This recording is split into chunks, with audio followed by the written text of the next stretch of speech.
Good morning बच्चों। मैं आशा करती हूँ कि आपने बड़े भाई साहब पाठ पूरा कर लिया होगा। तो आज हम व्याकरण का पढ़ें बच्चों। तो आज हम पढ़ेंगे व्याकरण। व्याकरण का कौन सा पाठ? समास। समास होता क्या है? आज हम समास के विषय में पढ़ेंगे कि उसका शाब्दिक अर्थ क्या है बच्चों, उसकी परिभाषा क्या है, समस्त पद क्या होता है, पूर्व पद क्या होता है, उत्तर पद क्या होता है, उसके भेदों के नाम। तो सबसे पहले हम ये पढ़ेंगे कि इसका समास का शाब्दिक अर्थ होता क्या है, समास कहते किसे हैं। तो सबसे पहले समास का शाब्दिक अर्थ होता है संक्षेपीकरण, संक्षेप करने की प्रक्रिया। तो ये कहलाता है हमारा संक्षेपीकरण। तो संक्षेप क्या होता है? जो ज्यादा है उसे कम में कर देना। तो ये हमारा हो गया, इस प्रक्रिया को ही हम समास कहते हैं। मैं आपको एक उदाहरण के द्वारा बच्चों समझाती हूँ। जैसे मैं बैलों के द्वारा खींचे जाने वाली गाड़ी से कहूँ गया। ठीक है, अब बैलों के द्वारा खींचे जाने वाली गाड़ी, आप देखो इतने शब्द लिख रहे हैं, इसमें समय का सदुपयोग नहीं हो रहा, यहाँ समय की बचत हो ही नहीं रही। इतने शब्द लिखने पड़ रहे हैं हमें इतनी सी बात कहने के लिए। तो जबकि इसके स्थान पर हम क्या लिख सकते हैं? सिर्फ बैलगाड़ी। क्या लिख सकते हैं? बैलगाड़ी। तो इतना लिखने की बजाय उसका संक्षेप कर दिया हमने। तो ये प्रक्रिया क्या कहलाती है? हमारी समास कहलाती है। अब मैं लिखना चाहूँ तो ऐसे भी लिख सकती हूँ कि मैं बैलगाड़ी से कहूँ गया। ठीक है बच्चों। अब इस जो शब्द बनकर आता है, इतने शब्दों के बाद जो एक शब्द बनकर आता है उसे समस्त पद कहते हैं। तो बच्चों समास की परिभाषा क्या हुई? अब हमने क्या सीखा इन सब बातों से? क्या परिभाषा उभर कर आई कि परस्पर संबंध रखने वाले दो या दो से अधिक शब्दों को मिलाकर नया शब्द बनाने की प्रक्रिया समास कहलाती है। एक बात ध्यान से सुने कि परस्पर संबंध रखने वाले मतलब शब्दों का आपस में संबंध होना जरूरी है। तो परस्पर संबंध रखने वाले दो या दो से अधिक शब्दों को मिलाकर नया शब्द बनाने की प्रक्रिया समास कहलाती है। तो अब हम बच्चों हमने क्या क्या पढ़ लिया कि समास का शाब्दिक अर्थ क्या होता है? संक्षेपीकरण। और इस प्रक्रिया को हम क्या कहते हैं? समास कहते हैं। समास करने के बाद जो एक शब्द बनकर आता है, दो या दो से अधिक शब्द मिलकर एक शब्द बनते हैं, वो शब्द क्या कहलाता है बच्चों? हमारा समस्त पद कहलाता है। जैसे मैं कहूँ गंगा का जल, गंगा का जल, तो हम इसे क्या लिख सकते हैं? इसे लिख सकते हैं हम गंगा जल। तो इसका मतलब ये हमारा क्या बन गया बच्चों? समस्त पद। अगर हम इसको फिर से पहले वाले रूप में लिख देते हैं तो वो क्या कहलाता है? विग्रह। इसे कहते हैं विग्रह, समास का विग्रह। देखो, अगर हमने इकट्ठा कर दिया तो ये कहलाता है समस्त पद। अगर अलग अलग फिर से पहले वाले रूप में लिख दिया तो वह कहलाता है विग्रह। इसी तरह बच्चों आप मुझे बताओगे राजा का पुत्र, तो क्या बनेगा बच्चों? क्या बनेगा? राजा का पुत्र राजपुत्र। तो इसका मतलब समस्त पद कौन सा हुआ हमारा? ये हुआ। और ये क्या हुआ हमारा? विग्रह हुआ। आया आपको समझ में ये? समस्त पद और विग्रह।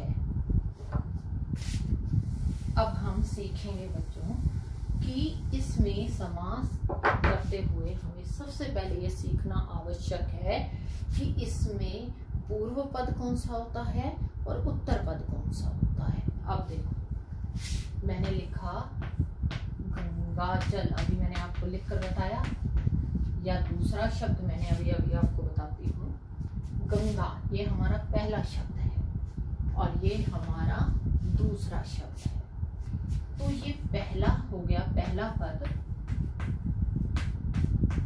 और ये हो गया हमारा दूसरा पद।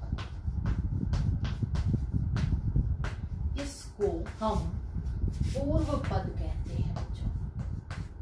क्या कहते हैं इसे? पूर्व पद।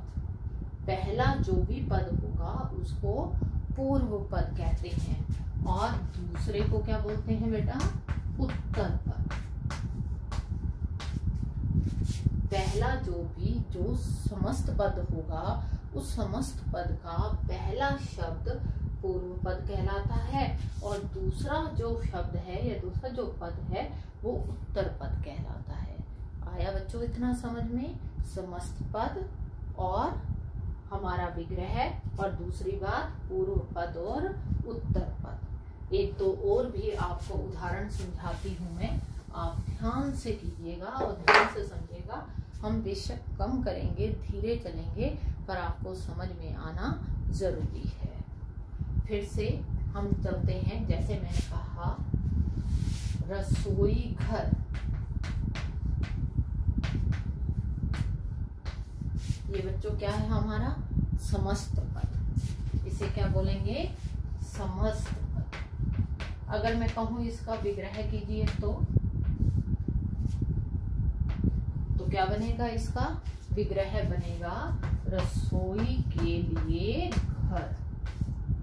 रसोई के लिए घर, ये हमारा हो गया। अब मैं कहूं कि रसोई घर में पहला पद कौन सा है? रसोई, और घर क्या है हमारा?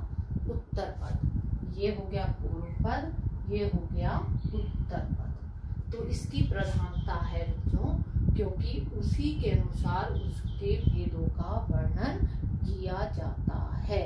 अब आपको सब समझ में आ गया। सबसे पहला शाब्दिक, दूसरा समास की परिभाषा, तीसरा समस्त पद क्या होता है, चौथा पूर्व पद किसे कहते हैं और उत्तर पद किसे कहते हैं। अब हम समझेंगे बच्चों इसके बाद कि इसके कितने भेद होते हैं। कितने भेद होते हैं? किसी ने पिछली क्लास में पढ़ा हो और थोड़ा ध्यान हो तो थोड़ा सा सोचिए कितने भेद होते हैं। इसके समास के भेद होते हैं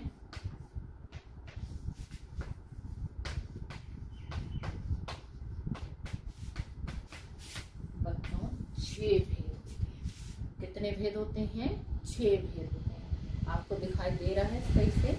6 भेद। नंबर 1 कौन सा होता है बच्चों? अव्ययी भाव समास। कौन सा होता है? अव्ययी भाव समास।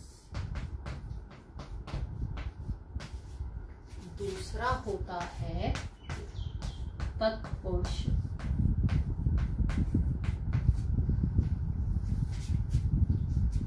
समास। तीसरा होता है कर्मधारय समास। चौथा होता है द्विगु समास। पांचवा होता है बच्चों द्वंद्व समास। इसको आप ऐसे भी लिख सकते हैं, ये हमारा मानक रूप है। और हमारा छठा भेद है बच्चों, यहाँ लिख देती हूँ मैं आपको, बहुव्रीहि समास। तो एक बार सभी देख लें। पहला है अव्ययी भाव समास, दूसरा है तत्पुरुष समास, तीसरा कर्मधारय समास, चौथा द्विगु समास, पांचवा द्वंद्व समास और छठा बहुव्रीहि समास। तो कितने भेद हो गए बच्चों समास के? 6 भेद हो गए। तो फिर से एक बार इसको रिवाइज करते हैं। पहला अव्ययीभाव समास, दूसरा तत्पुरुष समास, तीसरा कर्मधारय समास, चौथा द्विगु समास, पांचवा द्वंद्व समास और छठा बहुव्रीहि समास। तो बच्चों एक बार पूरा जितना हमने पढ़ा है उसको हम रिवाइज करेंगे, उसकी पुनरावृत्ति करेंगे और उसके बाद अगली क्लास में जो हमारी वीडियो क्लास होगी उसमें हम उसके भेदों का वर्णन पढ़ेंगे। तो फिर से करते हैं, ध्यान से सभी सुनेंगे। समास का शाब्दिक अर्थ क्या होता है? समास का शाब्दिक अर्थ होता है संक्षेप करने की प्रक्रिया या संक्षेपीकरण। परिभाषा क्या होती है? परस्पर संबंध रखने वाले दो या दो से अधिक शब्दों के मेल से जो नया शब्द बनता है उस प्रक्रिया को समास कहते हैं। और जो एक नया शब्द बनकर आता है उसको समस्त पद कहते हैं। अब हमने पूर्व पद पढ़ा था, दो शब्दों में से जो जुड़ते हैं शब्द उनमें से जो पहला शब्द है, पहला पद है वो पूर्व पद कहलाता है और जो दूसरा है वो उत्तर पद कहलाता है। और हमने अंत में क्या पढ़ा बच्चों? समास के कितने भेद होते हैं? 6 भेद होते हैं। अव्ययीभाव समास, तत्पुरुष समास, कर्मधारय समास, द्विगु समास, द्वंद्व समास और बहुव्रीहि समास। तो बच्चों मैं उम्मीद करती हूँ कि आपको ये समझ में आया होगा। अगर आपको किसी भी तरह की कोई दिक्कत या परेशानी है तो आप मुझे व्हाट्सएप कर सकते हैं या मुझे फोन करके पूछ सकते हैं। तो आज के लिए इतना ही, धन्यवाद।